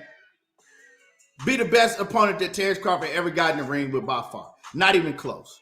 You know, you would want to say Sean Porter, but Sean Porter, when Sean Porter says he wasn't the same fighter himself, his dad said he wasn't nowhere near the same fighter. And, you know, you got to take them for their word. And when a man retires after that, they not the same fighter. So you the same fighter, you're not retiring, and you're not telling people that you knew you was going to retire, you know what I'm saying, a few years ago. You're not the same fighter. Once you get that in your head, you're not the same fighter. So they, you know what I'm saying, that robbed us of having a great fight. Best videos in the super chat. Appreciate the super chat. He says, Keon, you are very entertaining and mainly truthful, but when it comes to Bud, cap and be on override. Great show otherwise.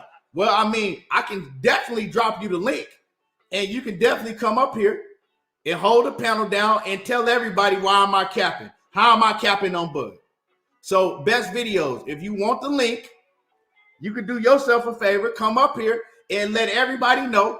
You know what I'm saying? Let all of your Bud Crawford audience that want to hear you speak come up here and tell everybody how I'm capping and what I'm capping on.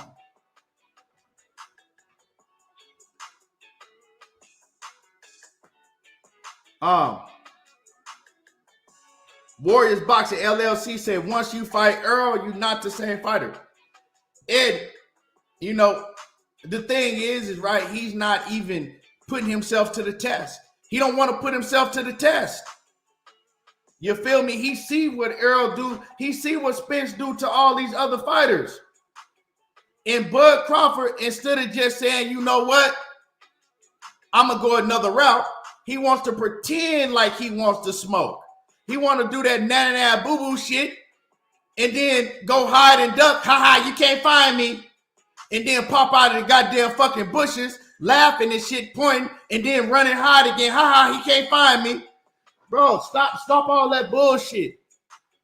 People know what it is, man. Best videos, I'm giving you a chance. You come up here and tell everybody how I'm capping on Bud. See, the thing is I don't understand why y'all don't want to hold his feet to the fire. What is it? What has Terence Crawford done for y'all just to say, you know what? This man can fight anybody he fucking pleases. He can continue to give us Rudy Poot after Rudy Poot after Rudy Poot. He continued to lie to us, and we're going to believe him, and we're not going to blame Bud for nothing. What has he done for y'all to make y'all really this in love with this man? Like, did ESPN hypnotize y'all that bad, that much? Did ESPN really hypnotize y'all that much? I'm just asking.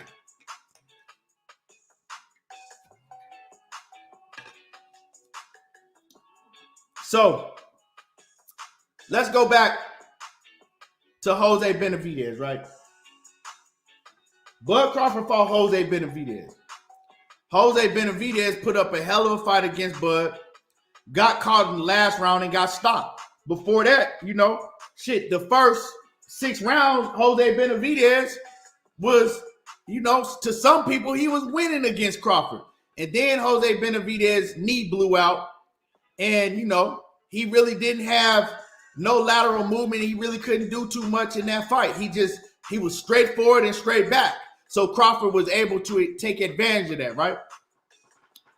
Jose Benavidez fights Danny Garcia, and Danny Garcia outboxes Jose Benavidez easily. Jeff Horn get his ass beat by everybody. Gamboa, that win versus Gamboa didn't age very well at all. You know what I'm saying? Gamboa went on to beat nobody at all, and then he went on to lose several times. That fight didn't age well. And we could go on and on with Bud Crawford and the guys that he's fought. So what is he doing special? Yeah, I'm dropping the link for the best videos right now. I'm dropping the link for you. He said I'm capping when it comes to Bud. Well, we're going to cook. Don't nobody grab the link but best videos. If anybody else try to click on the link, I'm not putting you up here. Don't nobody else grab the link but best videos. There's the link right there.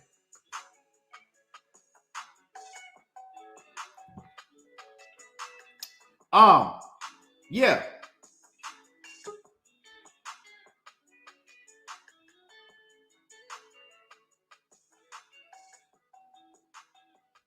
Okay, there we go. Now, for y'all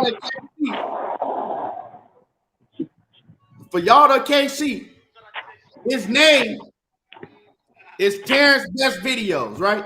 All his videos that he makes is on Terence Crawford, saluting Terence Crawford and praising Terence Crawford. Am I alive? Am I lying on you? Yeah, you are, because that's my real name, bro. But you ain't the one that got the Terence Crawford channel? Nah, that's not me, bro. Oh, okay, that's the other dude. My bad. I mixed you up with somebody else. But you said I was capping. I thought you was it's a young kid that got a Terence Crawford channel. All he do is, but anyway. Nah, okay. That ain't me. Okay. You want to know because go ahead. I'm gonna give you the panel right now. So for everybody that's in here, he said that I'm capping every time it comes to Bud. Now let me know what I'm capping about when it comes to Bud. The panel is yours, so I'm gonna let you speak, and then I'm gonna speak after you. All right. So first of all, the title of you insinuating that Bud's ducking because he's looking for a 2 or 3 fight deal with Golden Boy. I mean, first of all, let's look at the situation. You got Arrow fighting at 154, first and foremost. That fight hasn't been made. Nobody knows. It keeps being pushed back. So we don't even know when Arrow's going to fight. As far as I'm concerned, PBC don't have a deal with Showtime. They still don't have a fight schedule out. What's Bud supposed to sit around forever waiting for Arrow? He said he was going to spin the block. He took the T-shirts down. He's not even selling the T-shirts down anymore. So the assumption that Arrow wants this fight is absolutely insane. Arrow hasn't wanted this fight since Bud challenged him in that video. He said, hey, let's do it. And then he gave a number of excuses why he couldn't make the fight. He said Al Heyman told him that he was going to fight Bud last. So then when he gets an opportunity to fight Bud last, he should have been telling Al Heyman, make the fight. Give him a guarantee. You hear him say anything about give him a guarantee. Give him whatever he wants. You remember when Canelo wanted that fight? Canelo said give Plant anything he wanted because he really wanted to unify those straps. Al was on vacation around the time they said the fight was going to be made. So it's all cap to insinuate that Bud is ducking because he wants to get some fights in, a couple fights in, when the reality is that Al has no intention of fighting him. And the other thing is, you're too fast. Because he's only going to do a 2-fight deal. And I guarantee you, when Al tries to go to 154, he's going to activate the super whatever thing that he can activate with the WBO. So it's not going to be sweet for Al when he try to go to 154, because that's always Bud's profit. Trust me. He's going to make it clear that he's going to have to duck him at some point. It's just insane to say that Bud is in any way. You saw him staring in his eyes when he was a twig. What makes you think that Bud is scared of Errol Spence? Okay. We're gonna stop it right there, right? Because now you just rambling and you ain't really saying too much of shit. But so and my man Keith James says, bro, look like Matter from Cars. Bro, look like Matter from Cars. I can't really see what he looked like. He was black. But let's now I went on mute, but I got a couple questions to ask you, okay? Yes, I don't need you to elaborate, okay? So you moving around, bro. You it's too much of noise and shit. We can't. Yeah, I know. I'm that's why I wasn't gonna take the link because right now I'm out walking. Okay. You know what I'm saying? Give me this. Let me holler at you real quick. All right. So yeah. I'm gonna ask you. Who wanted to fight in your eyes? Bud. You said Bud wanted to fight. Yes, sir. Okay. And what promoter did Bud have after he left Top Rank? None. So Bud didn't have a promoter, but you saying that Bud wanted to fight. Yes, sir. And you saying that Errol Spence didn't want to fight, right? Yes, sir. Okay. We're going to pause right there. Now, I'm going to put you on mute because I was on mute. And I'm going to just cook on that right there. And then we're going to address what else we said. Okay? Yes, sir. So he said that. So he admitted that we all know Bud Crawford didn't have no promoter.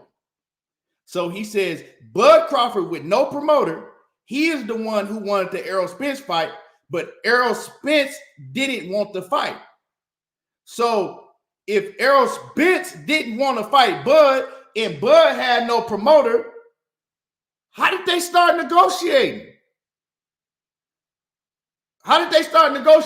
Like, how did the negotiation start if Errol Spence, who has the promoter, who's with the PBC, didn't want to fight? So you mean to tell me, right? This how big a clown these guys are. So you mean to tell me that Errol Spence not wanting to fight, but Al Heyman and the Showtime is going to Errol Spence saying, you know what? You gotta fight Terence Crawford. We're gonna go find Terence Crawford. We're gonna start negotiating with Terence Crawford, even though we know that you don't want to fight Errol, but you gotta fight this guy. We're gonna go find Terence Crawford, and we're gonna negotiate with Terence Crawford. That's what would have to happen if Errol Spence didn't want to fight. You fucking silly idiot! Like y'all for real, man. Y'all be killing me with that shit. The reason that this fight was even in negotiations because Errol Spence wanted to fight. Errol Spence had the promoter. He had the banner that he was fighting on. Errol Spence told Al Heyman, Steven Espinoza and them, hey, make this Terence Crawford fight. They didn't give a goddamn about Terence Crawford. Terence Crawford don't bring nothing to the table for the PBC. He brings nothing to the table. They could have made more money putting Errol Spence in-house fights with Keith Thurman. He don't bring nothing to the table. So in order to even get that far in negotiations, Errol Spence is the reason why. He told them, go get me Terence Crawford. Just like he told the whole world, go get Terence Crawford so I could take his motherfucking belts. Do whatever y'all want because they told you, hey, you know what I'm saying? We don't really, you know what I'm saying? If it was up to us, we don't really got no business with Terence Crawford. And they did everything they could to try to make the deal with Terence Crawford because Errol Spence, their fighter, wanted them to get Terence Crawford over there so they can make the fight happen. Errol Spence made shirts, called him out. Matter of fact, got on the microphone, called that man out in the ring, and did exactly what he said he was going to do. Put everything together so they could make the fight happen. They not only offered Terence Crawford one contract, he turned it down. They offered him another one, he didn't agree to it. They offered him another one, and he said he agreed to everything. But then all of a sudden, he wanted more. He wanted transparency. He wanted to be able to walk out first. He wanted to be able to speak to Errol Spence's teachers and shit. Like, the man, he want this, and that. So, but you're sitting here telling me that a man that's turning down offer after offer, all of this stuff that he wanted to fight, but the man that brought the fight to his doorstep and made his company sit down with this man and do business with this man, you telling me that he's the one that didn't want to fight? Now you're saying that, oh, well, he's signing with Golden Boy. Why would he wait around for Errol Spence? In the same breath, you told me that he wants Errol Spence and Errol Spence is ducking him. Why the fuck would you sign with a promotional company that you know don't do business with Al Heyman and the PBC? They don't like each other at all. Bro, what are you talking? Like, these dudes come on here and just ramble on and say a whole bunch of dumb, ridiculous shit, and it makes no sense at all. At all. Like, how does that make sense that Errol Spence didn't want to fight, but somehow they got into negotiations and Terence Crawford didn't even have a promoter? Like what the fuck? How did that happen? You logged off, but I want you to explain to me, how did they get into negotiations if Errol Spence never wanted to fight? And then you see how they skip over the whole part that this man says you're supposed to give Terence Crawford whatever he asked for. He says that if Errol Spence wanted to fight like Terence Crawford wanted to fight, Errol Spence and the PBC is supposed to give Terence Crawford anything he asked for. So if Terence Crawford go over there and ask for, you know what, I want $100 million, they're supposed to give it to him because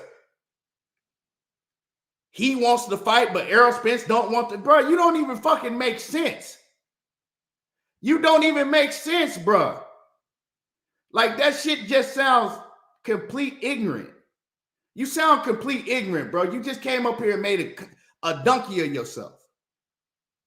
And like I said, no beef, but you can't tell me that I cap when it comes to Terence Crawford, and then I give you a chance to come up on the platform, and that's your response? That was your response, dog? Like, bro, you sound crazy as hell right now. And I don't know what happened. I'm going to drop this link. Don't nobody grab the link, but best videos. Don't nobody grab the link, but best videos.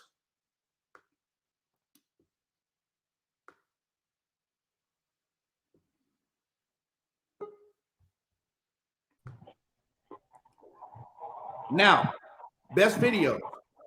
Yeah. You can't, you gotta, you move it. It's too much of noise, so we can't. I'll stop moving. All right, go ahead. Can I respond? Okay. Now check this out, right? We're gonna address one situation at a time. So yes, I want you to address to me, how did they get that far in negotiations if Errol Spence didn't want to fight? Okay, may I address that? I just asked you. Okay. All right. So when at the end of that fight, Errol Spence, when he beat Ugas, there was a lot of pressure on him to make the Terence Crawford fight. It wasn't a situation where he could just not say nothing about the Crawford fight at that point. You have to admit that. The pressure was on. The pressure was on him. The pressure was on the PBC to make that fight. They had to make it fight. So hey, we not gonna do one thing. We're not gonna do. We're not finna make shit up and play semantics and play. So no pressure was on him directly, right? Because we do what KQKC is balls and strikes over here, straightforward, straight down the middle. In order for the negotiations, right, to start, what had to happen? They initiated the negotiation, but the reason why has to be addressed as well. Why? Bro, I'm asking you a question. I said yes. If Terence Crawford had no promoter, if Terence Crawford was by himself, in order for the negotiations to happen, to even take place, to even start, what had to happen? I'm assuming they have to reach out to Terence. So you said they had to reach out to Terence. Who is that? PBC. So who does PBC work for? They work for Errol Spence. Huh? I'm going to answer these questions, but it's not fair for you not to allow me to explain. But yes, Errol Spence. Straightforward questions, bro. Who does PBC work for? Errol Spence. They work for Errol Spence. So that means that Errol Spence would have had to go to PBC, because PBC wasn't trying to just run off and sign Terence Crawford to some elaborate deal. They didn't want to fuck with Terence Crawford. So that means if they didn't want to fuck with Terence Crawford like that, that means that Errol Spence had to go to Al Heyman in the PBC and say, "Give me Terence Crawford. That's who I want." True or false? I'm gonna say I don't know. I don't know, bro. So you don't know. I don't know. I don't know, bro. Okay, no. hold on. I can't say yes to that. I can't say yes to that. Okay. We gonna make it. We're gonna simplify it even more for you, right? Yes, I'm gonna give you two choices because it ain't no in between. Either Errol Spence went to the PBC and said, "This is the fight I want. Make me this fight," or the PBC went to Errol Spence and said, "You know what? You got to fight Terence Crawford because we want to work with Terence Crawford. We want you to fight Terence Crawford." Which one was it? It's C. It's PR, bro. PR. It ain't no Yeah, C. of course, that's what you don't want me to pick It's C. either one of the two. It can't be. It's PR because he never wanted to fight, my I'm not bro. going to continue to I let know. you stay up here and tell them I both know. ways why. It's either I'm one not of the going. two. Which one was It can't be one of the two, bro, because history tells us he ain't want to fight. All right, History since you don't tells want to us. keep it real, I appreciate your time, and I'm gonna go ahead and continue with the show. All right. You see how hard it is for them to keep it real?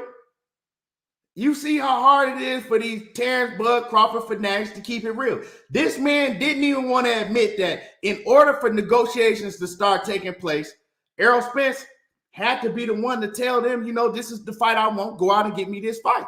Now y'all see what we dealing with. Y'all see what we dealing with. It's crazy. I'm telling y'all. These Terence Bud Crawford fans, they on a different level. And salute to my dude. No beef. You know what I'm saying? Salute to best videos, but y'all see what it is. I'm asking him simple, straight down, forward questions so we can move on with the debate. We could have moved on. All you had to do is answer that question truthfully. And he says, oh, it was neither one, it was C. Bro, what is C? What other option is it? Like, this shit is crazy. It's crazy, man. I don't know.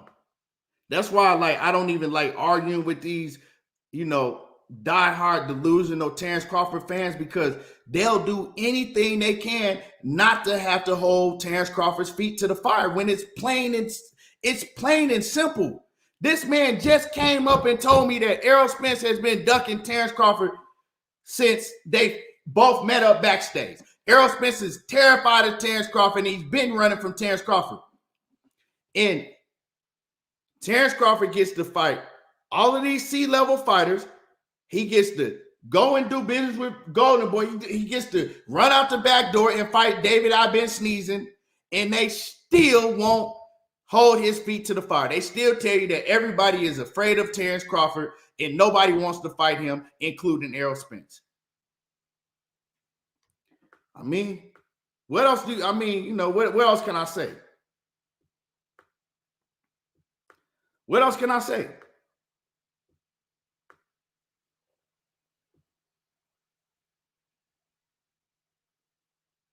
That shit crazy. I don't understand it. I don't understand it, y'all. I do not understand it. I never will understand it.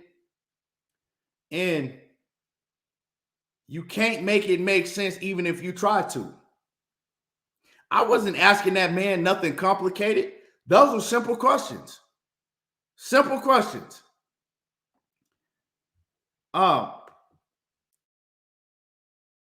Nito and Rachel, beyond the ring with No Nito and Rachel. Salute to you, Queen. And salute to No Nito Donaire. He says, Bud didn't call Showtime to put it on. Spence had to tell Al and PBC to put the event together. Spence don't want to fight. Exactly. Once again, Rachel and Nonito. She says, Bud didn't call Showtime to put it on. We all know that. Spence had to tell Al and PBC to put the event together, but Spence don't want to fight. Exactly what I was saying. Like, it just makes no sense. You know, and then these guys will really, really argue you down, and he wouldn't even admit that. And he says, well, it's option C. Bro, it ain't no option C. They came to Bud Crawford to get the fight done. They came to Bud Crawford because Errol Spence went to his company that he deals with, the PBC, and his advisor, and told them that is the fight that he wants. There's no in between. Like, why is it so hard to admit that? But I can't. Once I see you refusing to keep it 100, refusing to tell the truth, we can't have a debate, because now I know that You a lie. You're going to lie. You know what I'm saying? You're just going to try to lie your way through this. And we're not going to have a conversation when I know that you're sitting in my face and you just telling lies. I can't conversate with nobody like that. Christopher Schaefer says, salute, Keon. Yep, that made a lot of sense. PBC would spend a lot of money and time on lawyers and contracts because they don't want to fight when they could make money fighting someone else. Wow, exactly. They're going to spend time, money, all of that, announcing that the fight, you know what I'm saying, working on all of that just because they don't want to fight. Or PBC is going to force Errol Spence into fighting somebody that he don't want to fight, that don't even have no promoter, that's not on their roster. Come on, man. Like, it's crazy. It's crazy, man. But you can't, you know, hey, some people, they just gonna ride with what they want to ride with no matter what. My man, Counterpunch, what's happening with it in the super chat? Appreciate you. That people gonna just ride with what they want to ride with no matter what. And you know, hey, it's crazy.